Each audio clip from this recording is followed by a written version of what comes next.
Ya, assalamualaikum warahmatullahi wabarakatuh. Selamat pagi, Oke Zoners. Ketemu lagi di Morning Zone bersama saya Andri Susanto dan juga Om Alan Pamungkas. To the bone. Jangan lemas, Semangat ya puasa kita ya, semangat ya. Belum bangun kayaknya nih ya, habis imsak ya. Aduh, sahur. Sisa sahur masih ada. Sisa Sahur masih ada ya. Harus tetap semangat dong. Iya. Ini Jam hari 8. pertama. Jam 8 masih lama loh buka. Hari pertama. Gorengan. Bau-bau gorengan udah kecium ya. Udah mau takjil war nih. Takjil kita war. nih, ya kan? Ini hari pertama di hari kerja dengan puasa benar. pertama ya. Iya, gitu. puasa pertama maksudnya puasa di hari kerja yang pertama kali ini. Pertama kali ini harus tetap semangat. Udah ketemu Senin ya. Udah gitu puasa. Ya kan? Aduh, magernya minta ampun. Pahalanya bakal banyak kok, tenang Mas Andri. Katanya tidur itu juga pahala ya? Tidur yang bermanfaat.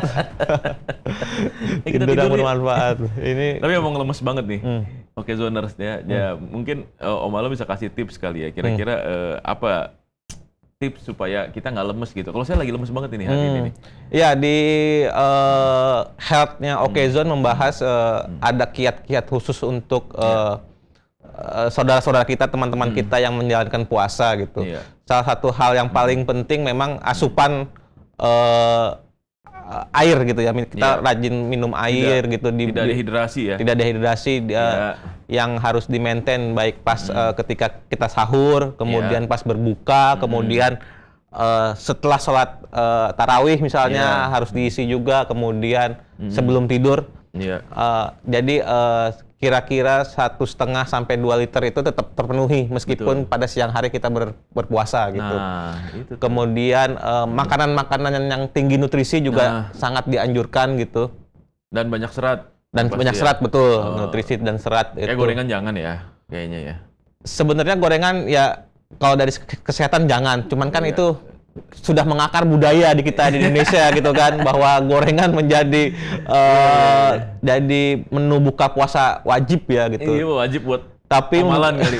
Tapi mungkin seiring dengan berjalannya umur kali ya teman-teman kita yang sudah yang sudah berumur, kayaknya gorengan harus mulai dikurangi sih. Iya, jangan terlalu banyak lah. Ya. Ada lemak dari minyaknya itu ya. Itu. Nah, selain puasa nih, persiapan kita juga kemarin kan di minggu lalu ya, ada banyak sekali berita lah ya, sekalian persiapan puasa, harga bahan pokok lagi naik, itu juga lumayan tuh, ya kan. Nah, ini lagi naik juga, ya wajar sih ya menjelang. Wajar memang biasa permintaan yang tinggi memicu ini kan, hukum ekonominya kan memicu harga yang tinggi juga gitu. Dan ini harus meskipun ini wajar, tapi memang pemerintah juga harus bisa mengantisipasi dengan tepat ya, agar memang lonjakannya itu masih dalam tahap yang wajar. Saya kira gitu, Mas Andri. Harga eceran tertingginya itu betul. Yang tetap di angka segitu. Jangan sampai kemudian aji mumpung. Betul. Iya, karena kasihan juga nih masyarakatnya ya kan. Sudah bahan pokoknya mahal, bensinnya mahal, dioplos lagi. Mahal pun ada isu dioplos gitu. Tapi memang pemberitaan yang sangat menggemparkan ya kemarin betul. Gitu ya. Ya, minggu lalu tuh kita dihebohkan dengan hadirnya bensin ya, pemanggilan kejaksaan ya, terhadap petinggi Direktur Utama Pertamina Patraniaga, betul. Ya kan, terkait soal adanya korupsi nih, ya kan. Yang senilai 190 triliun. Banyak ya? Itu di 2023 saja. Waduh, riset. Padahal korupsinya sejak 2018. Waduh, kalikan saja lah kira-kira gitu ya.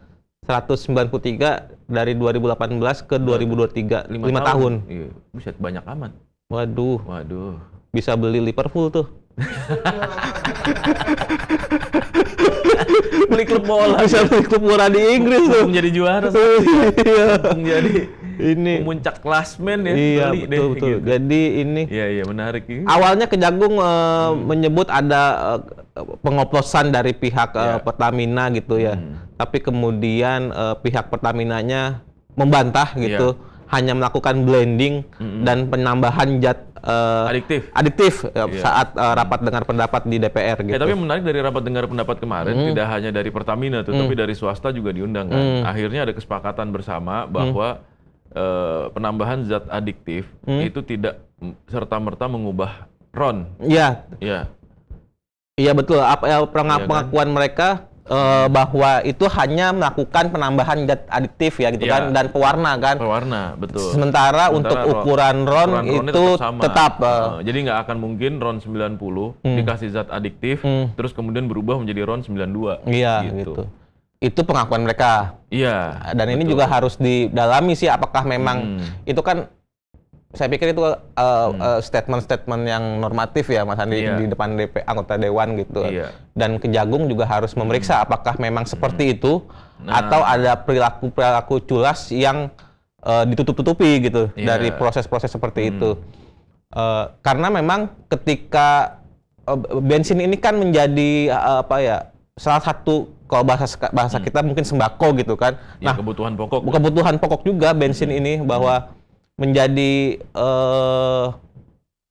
andalan masyarakat gitu untuk melakukan aktivitas, dan ketika Soalnya butuh bensin karena kalau ini tidak diantisipasi dengan cepat gitu, tidak dibuka dengan segamblang-gamblangnya, masyarakat akan kecewa dan akan beralih mungkin. Iya. Mas Andri gitu. Beralih ke swasta. Dan yang sebenarnya harus dijaga kan adalah trust ya, kepercayaan. Ya. Nah ini kan persoalannya kayak kondisi semacam ini kan akhirnya jadi mencoreng kepercayaan masyarakat gitu terhadap ya itu tadi perusahaan plat merahnya pemerintah. Banyak gitu, masyarakat yang sakit hati juga kan gitu maksudnya. Karena ada juga meme tuh kemarin di media sosial yang bilang kalau bedanya Pertalite sama Pertamina apa sih, sama sama Pertamax gitu ya.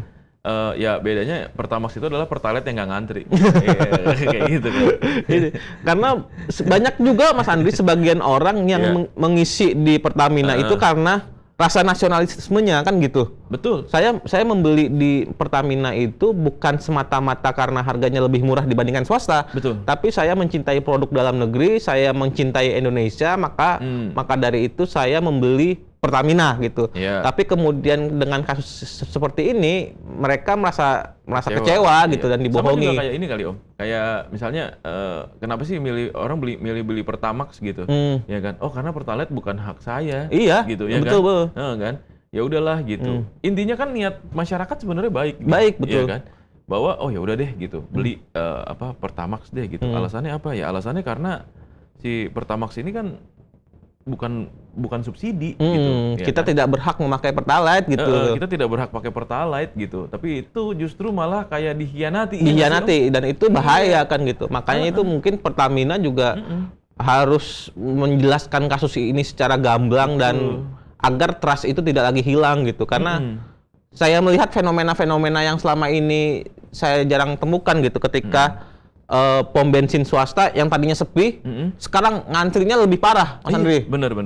Dan itu bukan cuma di satu tempat gitu, Iya, bukan di satu merek, tapi di merek-merek yang lain juga penuh gitu. Iya. Artinya apa? Artinya memang Pertamina mengalami kerugian pasti. Iya. Mengalami kerugian karena kasus ini. Maka dari itu ketika kasus ini mencuat, mereka harus ambil sikap dan membuka kasus ini segamblang-gamblangnya agar bisa kembali menarik konsumen gitu. Iya, jangan sampai nantinya malah soal kepercayaan ya kan. Itu masih satu hal ya. Tapi kan hal yang lain, oplosan itu juga berbahaya. Iya kan, untuk kendaraan gitu, merusak mesin, merusak sistem, betul. Menambah polusi. Ya karena zat buangnya pasti akan berubah. Ya kayak gitu-gitu. Iya. Nah, itu kan juga harus dipikirin lagi karena sebelum-sebelumnya kan sempat rame tuh mobil. Betul. Kan? Ada yang dikuras tangkinya karena diisi Pertamax tuh. Karena ada endapan lumpur apa segala macam, filter bensinnya yang bermasalah apa segala macam. Nah, katanya filter bensinnya emang nggak pernah diganti atau apa, kan alasannya waktu itu ya gitu. Tapi ternyata udah mulai terungkap sekarang, jadi kayak mikir lagi dong, flashback ke belakang. Iya. Kan? Jangan-jangan ini gara-garanya gitu, jangan-jangan dioplos. Tapi kita nggak tahu sih, maksudnya akan bentuknya seperti apa. Ini kan masih perdebatan publik ya, gitu. Tapi nanti tinggal Kejagung nih, ya penyelidikannya akan seperti apa. Apakah benar memang ini ya akhirnya jadi ladang korupsi, memanfaatkan situasi sekarang ini ya, maksudnya dengan adanya Pertalite terus kemudian diubah jadi Pertamax demi mendapatkan keuntungan atau gimana? Ini juga masih jadi bahan pertanyaan dan diskusi lebih lanjut. Betul. Karena bagi mereka yang mempunyai mobil, katakanlah mobil yang RON-nya RON 92 gitu ya, Mas Andri. Saya pikir mereka mereka rela mengeluarkan uang lebih gitu Iya. dengan membeli produk swasta agar mobilnya mereka tidak rusak gitu. Iya. Mereka pasti sayang akan itu kan. Nggak apa-apa deh gua ngeluarin duit agak mahalan tapi mobil gua aman gitu kan. Iya. Jadi gue bukan hak gua gitu kan. Nggak sepantasnya gue mendapatkan pertalite. Ada loh orang yang kayak gitu loh. Iya betul. Ada. Bener. Gitu. Gitu. Dan selain itu ada isu yang rame nggak? Kemarin kayaknya juga isu yang rame ya di seminggu yang lalu nih Okezoners itu juga ngomongin soal band Sukatani tuh. Band Sukatani masih jadi perbincangan sih di Okezone gitu. Kita mengambil potret agak luasnya. Jadi bukan hanya Sukatani Om, bahwa ada beberapa karya seni yang kemudian bahasanya dibatasi mungkin ya, oleh beberapa pihak. Kayak misalnya di lagu gitu, band Sukatani dengan lagu Bayar-Bayar sempat dilarang beredar gitu. Kemudian beberapa lukisan yang kemudian dianggap menyinggung itu dipaksa diturunkan. Seperti yang terbaru itu lukisan yang Garuda di dalamnya ada gambar tikusnya gitu. Jadi memang sedikit banyak kebebasan itu lagi rame, kebebasan berekspresi lagi menjadi sorotan gitu. Apakah pembatasan ini bagian dari upaya untuk membatasi kreativitas dalam berseni gitu. Sebenarnya kalaupun dibatasi, sebenarnya apa yang mesti ditakutkan dari karya seni gitu kan. Ini kan sebuah ekspresi, hanya ekspresi kreativitas kan gitu. Dia tidak memberikan efek langsung kepada ya entah kita mungkin dianggap provokatif kali ya. Dianggap provokatif mungkin, tapi setidaknya berarti kan memang ada yang salah kalau dianggap provokatif gitu loh. Ada kayak misalnya lagu Sukatani bayar gitu. Itu kan normatif ya, orang padahal memang banyak oknum juga yang melakukan hal kayak gitu dan mungkin nggak semuanya. Tapi fenomena itu ada. Fenomena itu ada gitu, dan ada oknum-oknum yang memang memanfaatkan posisi dan jabatannya ya untuk hal-hal yang semacam itu yang disampaikan di liriknya band Sukatani gitu. Meskipun memang di Sukatani update-nya itu Om polisi bukan ada konser lagi kemarin. Iya, akhirnya sudah melakukan showcase lagi gitu, dibolehkan showcase kemudian menyanyikan lagu Bayar-Bayar gitu. Polisi yang menyuruh band Sukatani ini untuk meminta maaf dan menurunkan itu juga setelah diperiksa oleh Propam. Oleh Propam gitu. Tapi memang salah satu vokalisnya yang perempuan itu dipecat dari sekolahnya di itu SDIT itu.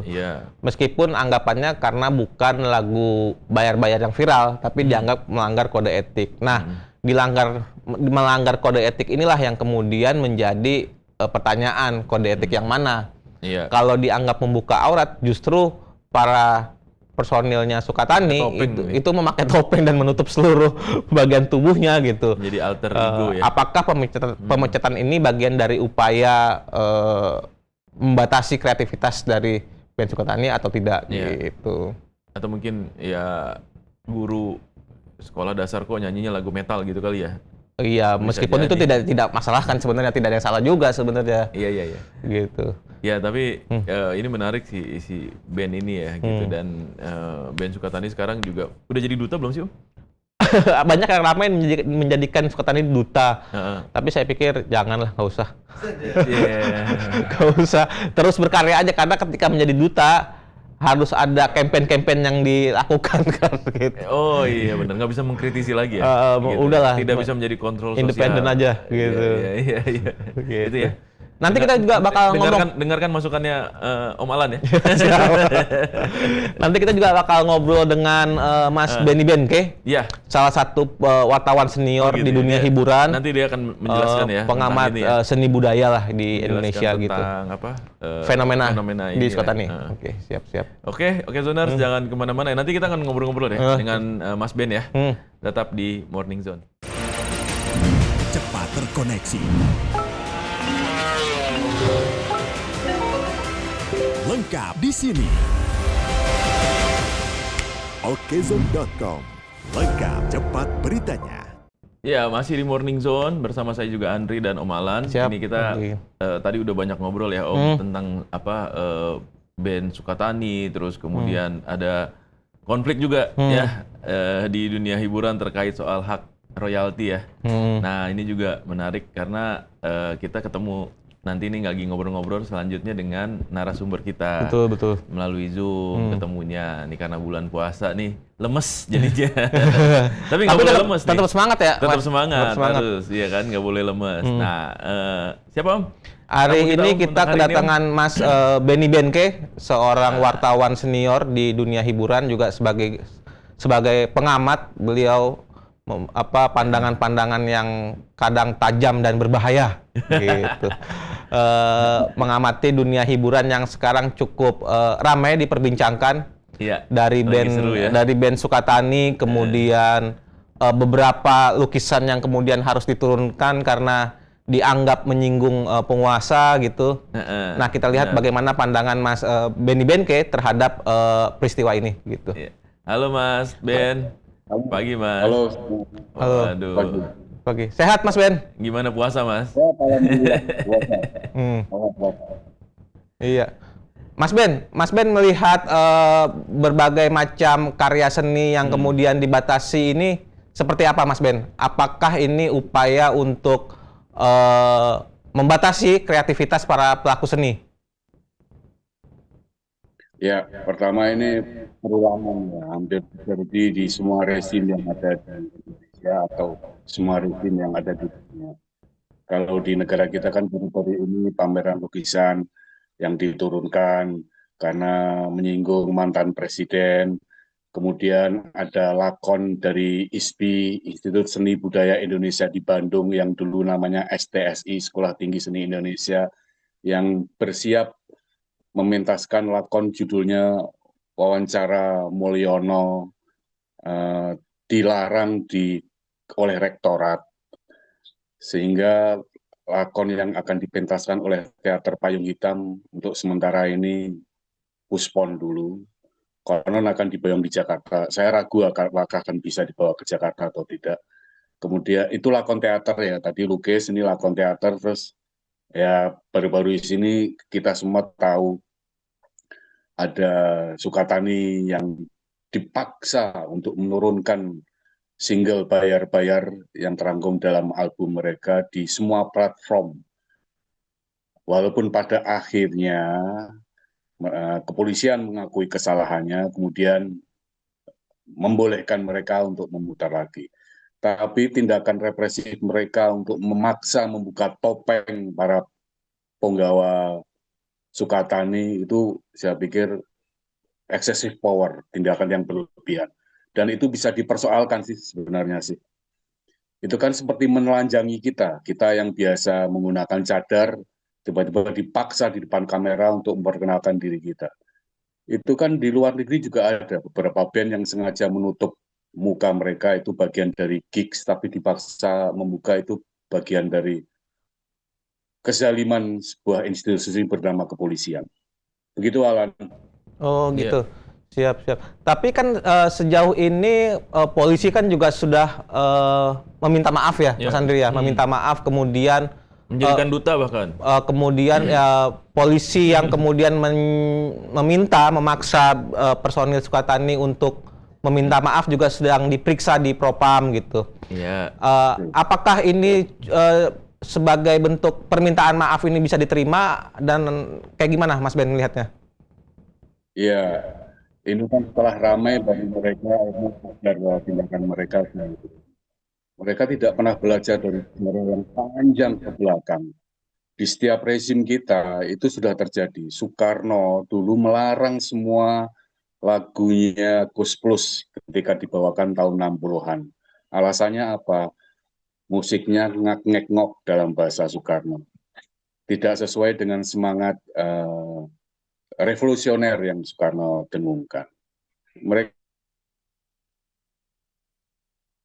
Kus Plus sempat mendekam di penjara. Kemudian di rezim Soeharto kita juga tahu beberapa lagu dilarang, terutama lagu-lagu yang bertentangan dengan semangat pembangunan. Istimewanya lagu cengeng. Lagu cengeng itu lagu yang pernah dibawakan oleh Betharia Sonata, Hati yang Terluka, judul persisnya. Di jauh sebelum ke belakang, 1977,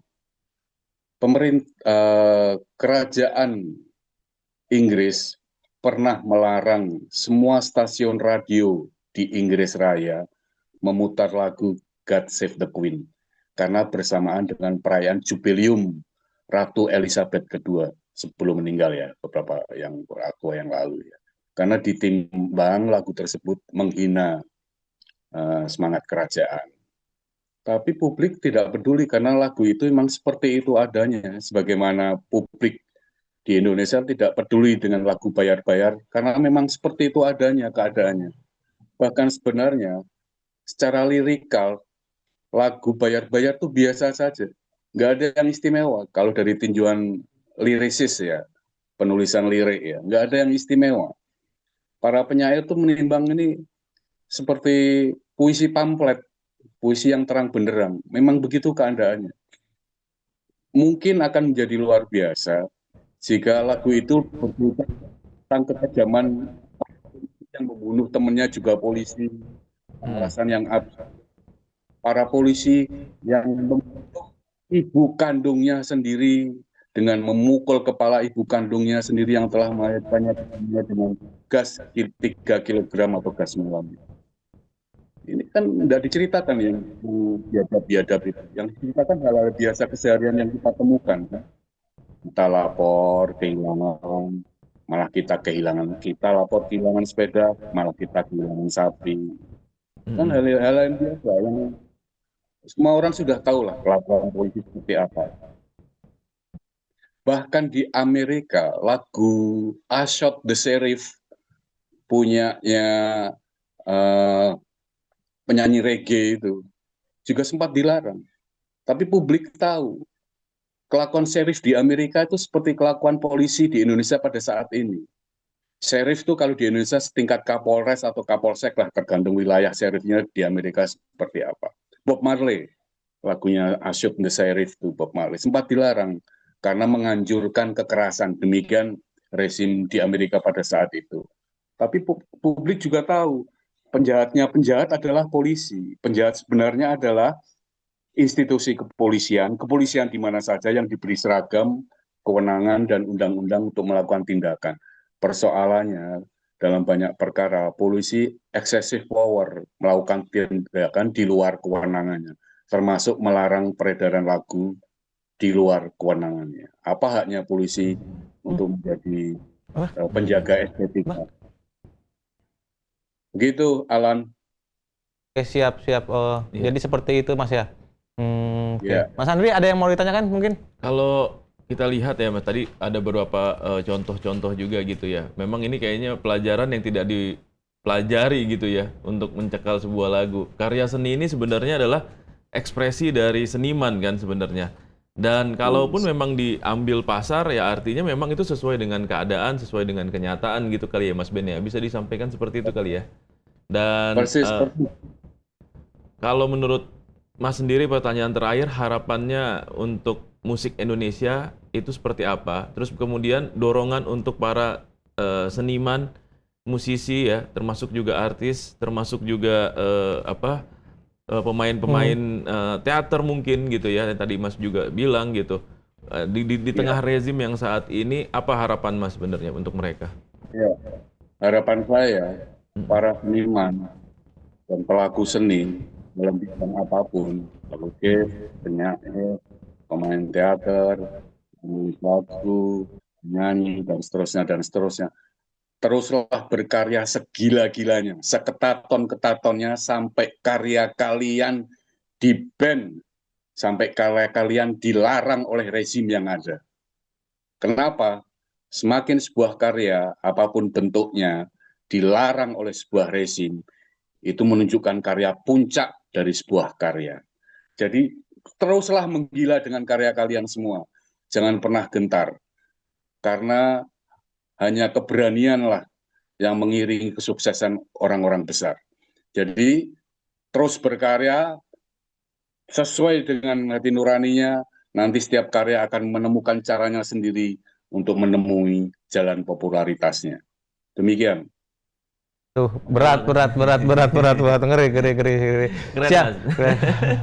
Mas Benny, makasih ya Terima kasih, atas Mas. insight-nya Pagi dan hari pandangannya. siang. Semoga puasa sampai nanti maghrib lancar-lancar jaya. Amin. Amin, amin, Amin, amin. Siap, Terima siap. kasih ya, Mas. Makasih Mas Ben. Nanti kita ngobrol-ngobrol lagi, Mas. Iya. Oke. Semuanya. Nah, Assalamualaikum. Salam. Salam. Salam.